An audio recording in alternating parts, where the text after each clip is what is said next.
আসসালামু আলাইকুম সুপ্রিয় দর্শক, কেমন আছেন আপনারা সবাই? আজ তৈরি করে দেখাবো একটি মাত্র ডিম ও ব্রেড দিয়ে এতটাই মজার নাস্তা রেসিপি। বাচ্চারা তৈরি করে দিতে পারলেই কিন্তু খুব খুশি হবে। বাহির থেকে কিনে না খেয়ে অনেক টাকা খরচ করে ঘরে তৈরি করে নিতে পারবেন এই রেসিপি। ঘরে তৈরি করার জন্য প্রথমে আমি একটি ডিম একটি বাটিতে নিয়ে নিব। এরপরে এখানে অ্যাড করে দিব একটা চাট মশলা থেকে অর্ধেক পরিমাণ মশলা এখানে অ্যাড করে নিয়ে 1 কাপ আটা থেকে কিছুটা কম ও হাফ কাপ আটা থেকে একটু বেশি পরিমাণ আটা সম্পূর্ণ এখানে নিয়ে নিব। এরপরে স্বাদ মতো লবণ অ্যাড করে দিয়ে সম্পূর্ণ উপকরণটা ভালোভাবে মিশিয়ে নিব। পরিমাণ মতো পানি অ্যাড করে দিয়ে একটি হ্যান্ড উইচের সাহায্যে ব্যাটারটা এমনভাবে তৈরি করে নিতে হবে, খুব বেশি পাতলাও না ঘনও না। আবার কিছুটা পানি অ্যাড করে দিয়ে সমস্ত উপকরণের সাথে মিশিয়ে নিয়ে একটি চামচের সাহায্যে তুলে নিয়ে দেখিয়ে দিলাম ব্যাটারটা কতটা ঘন করে তৈরি করে নিতে হবে। এবার সাইডে রেখে দিব। এখানে একটি কাপে 1.5 কাপ মতো গাজর কুচি, 1 কাপ মতো মুরগির বুকের মাংসটা আগে সেদ্ধ করে নিয়েছি, এরপরে ঝুরি করে নেওয়া এখানে অ্যাড করে দিলাম। ওই যে আগে দেখিয়েছিলাম চাট মশলা, বাকিটা এখানে সম্পূর্ণ অ্যাড করে দিলাম। এরপরে স্বাদ মতো লবণ দিয়ে দিলাম।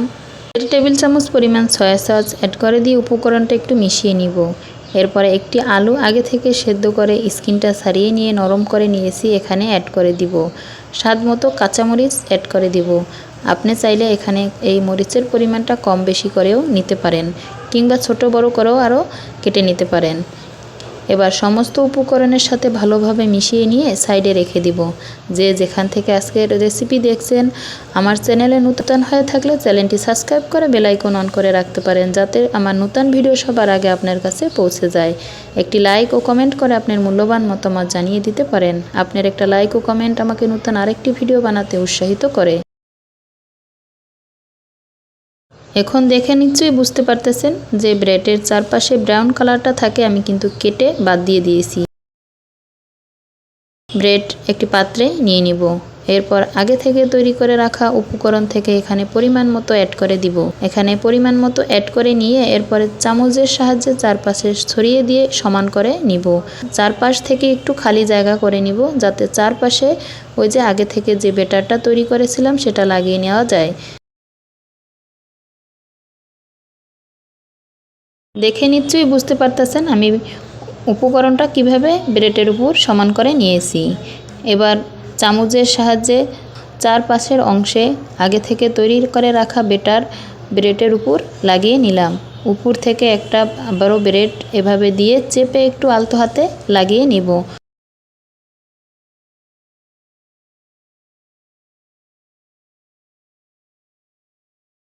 সবগুলো কিন্তু আমি এখানে তৈরি করে নিয়েছি। এবার ওই যে ব্যাটার ছিল বাকিটা এখানে নিয়ে নিলাম। এর উপরে একটি তৈরি করে রাখা ব্রেড দিয়ে উল্টিয়ে পাল্টিয়ে ব্যাটারটা লাগিয়ে নিব। দেখতেই পাইতেছেন এভাবে কিন্তু ব্যাটারটা লাগিয়ে নিলে খুব সুন্দরভাবে ব্যাটারটা চারপাশে নরম হয়ে লেগে থাকবে। একটু চেপে চেপে আলতো হাতে দিলে কিন্তু চারপাশটা সুন্দর বন্ধ হয়ে যাবে।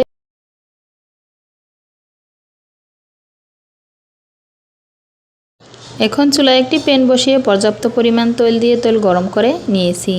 একে একে তৈরি করে রাখা ব্রেড এভাবে তৈলের উপর দিয়ে উল্টিয়ে পাল্টিয়ে ভেজে নিব। একটি ব্রেড আমি কিভাবে ভেজে নিলাম দেখিয়ে দেই।